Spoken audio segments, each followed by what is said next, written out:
तो आज भारत ने अमेरिका के मुंह पे ऐसा तमाचा मारा है जिससे उसका असर अब अमेरिका पर सालों साल रहेगा, क्योंकि भारत ने काम ही कुछ ऐसा किया है। दरअसल आपको पता ही होगा कि इंडिया में जितने भी पैसेंजर प्लेन इस्तेमाल किए जाते हैं, इवन पूरी दुनिया में जितने भी पैसेंजर प्लेन बनाए जाते हैं जो लंबी दूरी तय करने के लिए बने होते हैं, केवल उसे दो ही कंपनियां बनाती हैं। एक तो एयरबस जो फ्रांस की कंपनी है, दूसरी बोइंग जो अमेरिकी कंपनी है। आमतौर पर पूरी दुनिया के पैसेंजर प्लेन दो ही कंपनियां बनाती हैं और भारत भी इन्हीं दो कंपनियों से प्लेन यूज करता है और इनसे इन कंपनियों को सालों साल मोटी कमाई होती है। और ये कमाई बस एक बार में ही नहीं हो जाती कि आज हम इनसे जहाज खरीद लिए और उनका काम खत्म, अब कंपनी से कोई मतलब नहीं होता। ऐसा बिल्कुल भी नहीं है, बल्कि उन कंपनियों की कमाई बहुत लंबे टाइम तक होती है, जबकि हम उन जहाजों को यूज करते हैं क्योंकि मेंटेनेंस में जो भी पार्ट और पुर्जे होते हैं वह कंपनी प्रोवाइड करती है। और यकीन मानिए इनके मेंटेनेंस में काफी मोटे प्रॉफिट बनते हैं।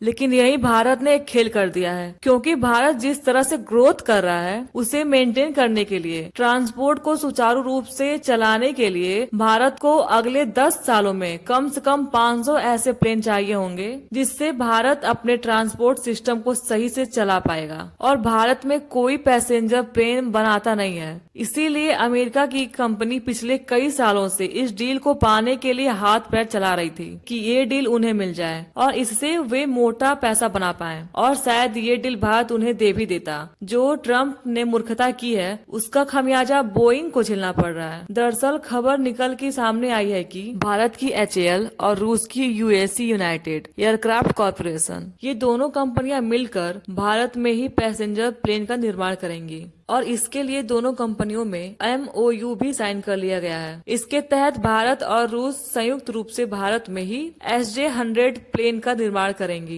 जो भारत की डोमेस्टिक जरूरतें हैं और ट्रांसपोर्ट की पूर्ति करेंगी। हालांकि इसमें सोचने वाली बात है कि इतनी कठिन टेक्नोलॉजी, इतनी क्रिटिकल टेक्नोलॉजी रूस हमें दे क्यों रहा है? रूस हम पर इतना मेहरबान क्यों हो रहा है, जिससे आने वाले समय में ऐसी ऐसी कंपनियां उभर कर आएंगी। फ्यूचर में तो जहाज के अलग अलग पार्ट्स बनेंगे और आने वाले समय में पूरे जहाज का निर्माण भारत कर सकेगा। तो इतनी क्रिटिकल टेक्नोलॉजी रूस हमें दे क्यों रहा है? तो इसका कारण क्या है? मजबूरी? जी बिल्कुल, रूस आज इस कदर मजबूर है अमेरिकी प्रतिबंधों को लेकर के, जिससे रूस में कोई व्यापार नहीं हो रहा है। कोई भी देश रूस से कोई भी सामान नहीं खरीद रहा है, जिससे रूस के पास पैसे आना बंद हो गए हैं और मजबूरी में ऐसे ऑफर प्रस्तुत किए जा रहे हैं कि कोई देश उसे ठुकरा ही नहीं सकता। हालांकि सभी देशों के पास ऐसी मार्केट नहीं है जो रूस की पैसों की जरूरत है वो पूरी कर सके। यह कैपेबिलिटी केवल भारत के पास ही है, क्योंकि भारत हमेशा बल्क में डील करता है और इसी का फायदा रूस उठाना चाहता है, जिससे वह अपनी अर्थव्यवस्था को संभाल सके और चला सके। हालांकि ये तो हो गई भारत और रूस की जरूरतों की बात, लेकिन अब सवाल आता है कि अमेरिका क्यों इस डील से इतना तिलमिलाया हुआ है? तो इसका जवाब कोई एक नहीं कि भारत ने अमेरिका को छोड़कर रूस से डील कर लिया इसलिए इतना चिढ़ा हुआ है, बल्कि इसके अनेक कारनामे हैं जिसे भारत ने इस एक डील में कर दिया है। आइए अब एक एक करके समझते हैं ट्रम्प के नाराजगी का राज। हालांकि आप चैनल पर नए हैं तो चैनल को सब्सक्राइब जरूर से कर लें ताकि हमारी आने वाली वीडियो आप तक पहुंचती रहे। तो चलिए शुरू करते हैं। एक तो भारत ने अमेरिका से डील न करके रूस से डील किया, जिसका डायरेक्टली फायदा रूस को होगा। इसमें अमेरिका को अरबों डॉलर का नुकसान हुआ। चलो यहाँ तक तो ठीक है, लेकिन भारत ने जो अमेरिका को पूरी दुनिया में लतेड़ा है, इसीलिए अमेरिका भारत से इतना चिढ़ा हुआ है, क्योंकि अमेरिका रोक लगाता है कि रूस से कोई भी देश व्यापार नहीं करेगा।